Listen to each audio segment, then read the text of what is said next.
Hello, I'm Sue Walker, and I'm going to show you how to get cakes out of Bundt pans. Baking with a Bundt pan can be very tricky and frustrating if the cake does not come out of the pan in one solid piece. Here are some suggestions to help you get the cake out of the pan in one piece. You will need about a tablespoon of shortening for greasing the pans and some flour for flouring the pans.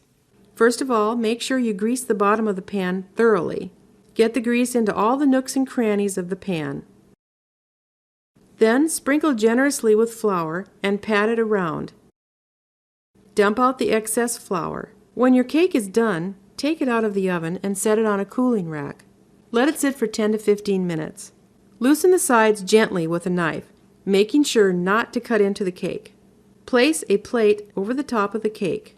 Then, holding on to both the pan and the plate, invert the cake onto the plate. The cake should easily come out of the pan. And that is how to get cakes out of Bundt pans.